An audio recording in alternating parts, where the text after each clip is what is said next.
Nakilala ko si Kuya Celso doon na nagsimula, doon ako nakakuha ng mga magandang materialis na mga nilalaban ko.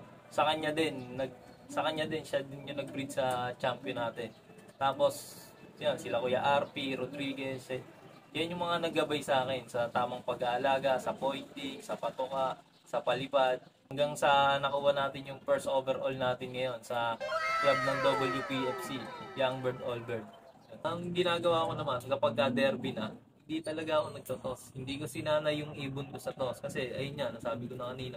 Unang-una, wala akong kakayahan na mag-toss na mga 50 to 100 kilometers. Talagang pagka gusto mo silang paliparin, magtiyaga ka. Kumbaga, determinado ka dapat na hindi po pwede na kung gusto mong manalo ano ka lang, yung parang mag-chill mode ka lang. Dapat doble effort ka rin. Welcome back sa Herbin's Love.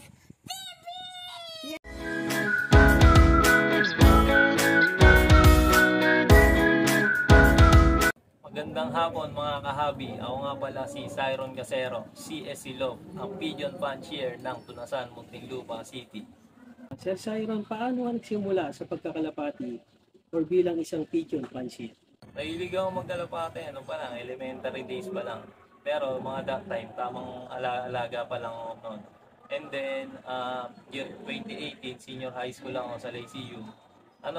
Napadaan lang ako nun sa may San Pedro, bayan ng San Pedro. Tapos may nakita akong pet shop noon. Then doon bumili ko ng kalapate sa pet shop. Doon nagsimula na nakahiligan ko ulit mag-ibon. And then lumipas yung mga ilang panahon, nagkaroon ako ng mga kaibigan na nag-endorse sa akin sa tamang pagkakarera.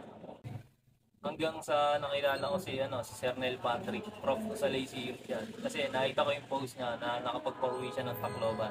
And then siya na yung nagsama sa akin na mag-race. Ang unang club na nilaruan ko, kung hindi ako nagkakamali, LRPC, dun pang loadingan sa May Brugia. Si Sir Nel Patrick yung mga kasama ko doon.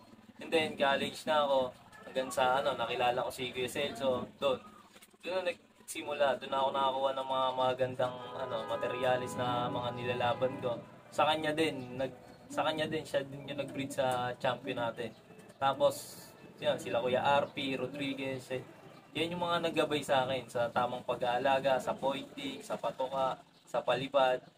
Hanggang sa nanalo naman tayo, pooling, tapos na hindi man pinapalad pero may naiiwan na premyo pa rin. Hanggang sa nakuha natin yung first overall natin ngayon sa club ng WPFC, Young Bird All Bird. Sir Siron, paano ka nagsimula kumuha ng mga ibon at anong mga linyada ang mga hawak mo dito? Nagsimula ako kumuha ng ibon kay Kuya Celso de Borja, yung mga lahi ng ng mga Terminator niya, mga lahi ng diploma niya. Tapos yung mga lahi ni Kuya RP Rodriguez, Milucci Wegen niya, yan. Diyan nagsimula. BGM, ayun yung mga umiikot na bloodline ngayon sa loob ko. Bilang isang fancier, paano mo inaasikaso ang iyong mga alagang kalapati? Pagkagising ko sa umaga, mga around 7 or 6, gagawin ko niyan, papalow flying ko na sila. Tapos habang naglo-low fly sila, magkukunkud na ako ng mga dumi nila, linis ako ng lock. And then, check ko ngayon yung mga breeders ko. Tapos, kapag tapos na sila rumonda, nakita ko na sila na nandyan sa mga area nila, sa bubong. Yung gagawin ko naman yan, tatawagin ko naman sila. Tapos, papapasuhin ko na, diyan ko sila pakakainin. And after nun, pagkatapos ko silang pakainin, pababa na ako, mag-aasikaso naman ako kasi may work din ako.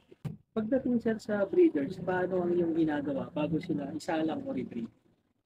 Sa pag-prepare ko ng breeder, unang-unang kong ginagawa, pinapaliguan ko sila. Tapos, after nun, organ ako, tapos flashing, ang mga organic, yung mga ginagamit ko, mga bawang, dinikdik na bawang, tapos apple cider vinegar, yun. Then, tsaka ko na sila isa-separate. Doon ako sisimulan na pagparisin sila pag nagawa ko na yung mga bagay na yun. Pagdating sir sa selection ng breeder, nagbe-base ka rin ba dun sa mga theory like dun sa eyesight, sa body shape, saka dun sa mga itsura ng pakpak o haba ng pakpak? Ay, hindi ako nagbe-base sa mga theory. ang pinakang tinitignan ko lang talaga sa kanila is yung history nila, yung performance nila. Kumbaga, doon ako kumukuha ng background check ko. Sasalihan ko ng karera. Kung ganito yung nilipad nila, mga Tacloban, MacArthur, ayun, doon ako nagbe-base sa history, performance nila. Pero dun sa mga theory ng mga eyesight, mahaba yung pakpak, siguro after na lang ng pagka meron na kayong magandang lahi na nagpe-perform, tsaka nyo na lang tignan yung mga ganun, yung mga theory. Pagdating sir sa mga players, simula young bird hanggang dumating ang training at derby, paano ang diskarte o ginagawa mo para mapalakas sila? Ginagawa ko dyan sa kanila, simula pagkawalay sa inakay, pag nakikita ko na silang tumutuka, ang ginagawa ko, kukuhanin ko na sila, tapos kukulong ko muna sila dito. Then kapag nasanay na sila dito, tsaka ko naman sila i-viewing.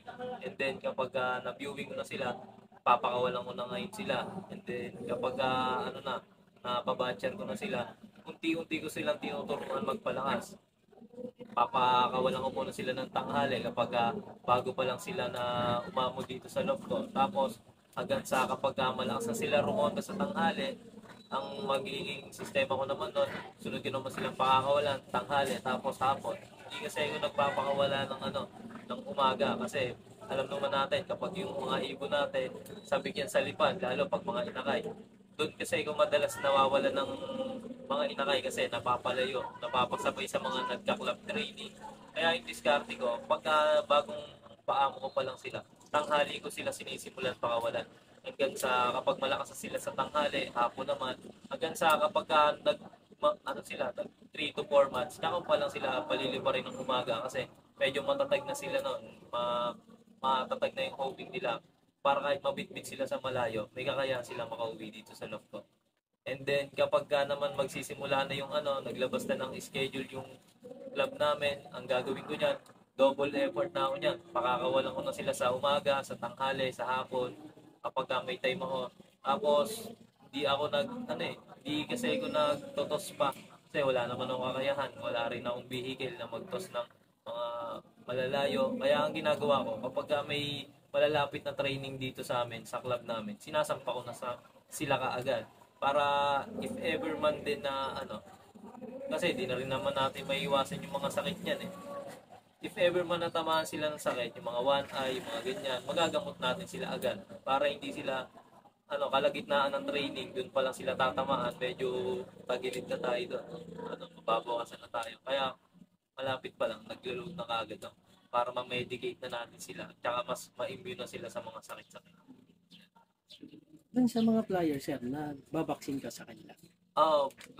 Ayun pala, nakalimutan ko sabihin. Pagkaiwalay pala ng mga inakay, binabakunahan ko na sila ng paramyxo vaccine tsaka ng adeno vaccine kasi ang dami ng mga sakit-sakit ngayon na sa mga ibon natin. Kaya iba na yung bakunado.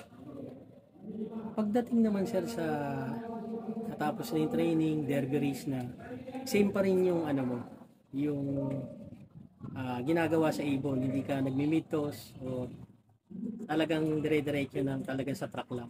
Pa-ranging ka lang. Ang ginagawa ko naman kapag derby na, hindi talaga ako nagtotos. Hindi ko sinanay yung ibon ko sa tos kasi ayun nga, nasabi ko na kanina. Unang-una, wala akong kakayahan na mag-toss na mga 50 to 100 kilometers. Talagang pagka gusto mo silang paliparin, magtiyaga ka. Kumbaga, determinado ka dapat na hindi po pwede na kung gusto mong manalo ka lang, yung parang mag-chill mode ka lang. Dapat doble effort ka rin. Kailangan maibigay natin sa kanila yung gusto nating ililipad nila. Kumbaga, yung mga nagtatos ng mga 50 to 100 kilometers, di ba? Lumilipad yun ng mga 1 hour nang walang babaan. Ang ginagawa ko naman sa kanila, pino-force fly ko sila ngayon. Pupunta ako dyan sa taas sa mga tita ko, dyan ako magpo-force fly. And then kapag may mga makukulit na bumababa dito, minsan naglalagay ako dyan ng mga pambugaw, ng mga stop toys para pag nakita nila na nandyan, hindi pa sila agad papasok dito. Lilipad pa sila. Tapos pag dumapo dyan, bubugawin ko ulit. Hanggang sa mabuo na nila yung 1 hour na libad na gusto kong nililipad nila araw-araw. Doon ko sila pinapalakas sa pamamaraan ko din.